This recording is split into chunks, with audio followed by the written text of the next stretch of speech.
Πώς η τεχνητή νοημοσύνη βοηθά τα άτομα με οπτική αναπηρία. Εφαρμογή Be My Eyes. Όταν είμαι σε ένα χώρο άγνωστο και θέλω να μάθω τι έχει γύρω μου, μπορώ να χρησιμοποιήσω την εφαρμογή Be My Eyes, που διαθέτει τη λειτουργία μέσω τεχνητής νοημοσύνης. Χρησιμοποιώντας την κάμερα του κινητού, μπορώ να βγάλω φωτογραφία και να μου περιγράψει τι έχει στο σημείο που έβγαλε φωτογραφία. Με λίγα λόγια, μου περιγράφει λεπτομερώς την φωτογραφία. Στη συνέχεια, σας δίνω μερικά παραδείγματα για να δείτε πόσο λεπτομερής και βοηθητική είναι η περιγραφή. Στις πρώτες δύο λήψεις η φωτογραφία είναι η ίδια, όμως διαφέρει σε μικρές λεπτομέρειες. Όπως στην πρώτη λήψη μας λέει ότι το σκυλάκι είναι δαλματίας, στη δεύτερη το παραβλέπει. Προς το τέλος μας λέει ότι υπάρχει ένα τηλεχειριστήριο στον τοίχο, όμως δεν υπάρχει τηλεχειριστήριο στον τοίχο. Κατά τα άλλα, είναι μια πολύ αναλυτική περιγραφή, η οποία μας βοηθά να έχουμε μια εικόνα το τι υπάρχει γύρω μας. Be My Eyes. Αγγίξτε 2 φορές για Be My Eyes. Λήψη εικόνας. Κουμπί. Λήψη εικόνας. Λήψη εικόνας. Ανάλυση εικόνας. Παρακαλώ περιμένετε.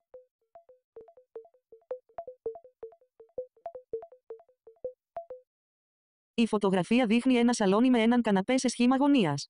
Ο τοίχος πίσω από τον καναπέ είναι βαμμένος μοβ και πάνω του υπάρχει ένα κλιματιστικό. Στον καναπέ υπάρχουν διάφορα μαξιλάρια, ένα από τα οποία έχει σχέδιο με έναν σκύλο δαλματίας. Επίσης, πάνω στον καναπέ υπάρχει μια κιθάρα. Στο πάτωμα, μπροστά από τον καναπέ, υπάρχει ένα τραπεζάκι με ένα κουτί χαρτομάντιλα και ένα βάζο με γλυκά. Στα αριστερά του καναπέ, στο πάτωμα, υπάρχει μια ηλεκτρική σκούπα ρομπότ.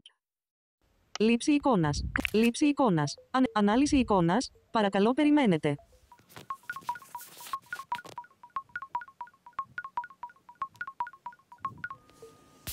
Η φωτογραφία δείχνει έναν καναπέ σε σχήμα γωνίας με μαύρο και μοβ κάλυμα. Στον καναπέ υπάρχουν διάφορα μαξιλάρια, ένα μοβ με τη λέξη Paris, ένα πολύχρωμο, ένα κόκκινο σε σχήμα καρδιάς με ένα σκυλάκι και ένα απλό μοβ. Δεξιά στον καναπέ υπάρχει μια κλασική κιθάρα.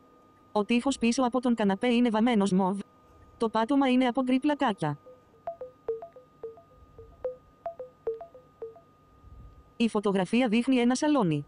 Στο κέντρο της εικόνας υπάρχει μια τηλεόραση τοποθετημένη πάνω σε ένα έπιπλο με συρτάρια.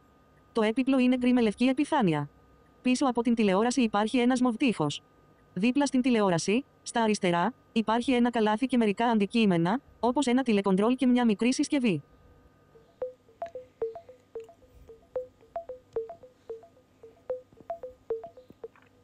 Η φωτογραφία δείχνει μια θέα από το εσωτερικό ενός σπιτιού προς μια αυλή. Στο προσκήνιο, υπάρχει ένα παράθυρο με κουνουπιέρα και μπροστά του ένας μαύρος καναπές.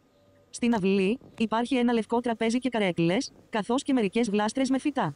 Στο βάθος, υπάρχει ένας λευκός αποθηκευτικός χώρος εις σπιτάκι κήπου. Η αυλή φαίνεται να είναι καλυμμένη με πλακάκια και υπάρχει μια πέρμπολα από πάνω.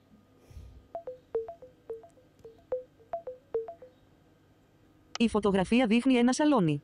Στο κέντρο υπάρχει ένα μαύρο τραπεζάκι σαλονιού. Πάνω στο τραπεζάκι υπάρχουν διάφορα αντικείμενα, ένα γυάλινο βάζο με καραμέλες, ένα κουτί με χαρτομάντιλα, ένα κόκκινο βιβλίο με τίτλο «Διάσημα ζώα» και ένα μικρό μπολ με κάτι που μοιάζει με καφέ ή κρέμα.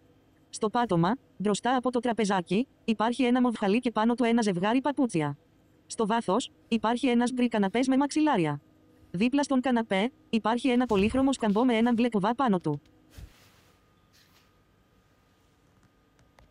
Λήψη εικόνας. Ανενεργό.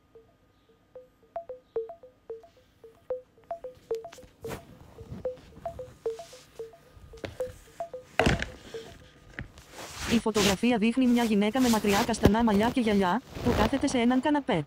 Φοράει λευκή μπλούζα και μπλε παντελόνι. Κρατάει ένα τάμπλετ στα χέρια της και κοιτάζει προς τα κάτω.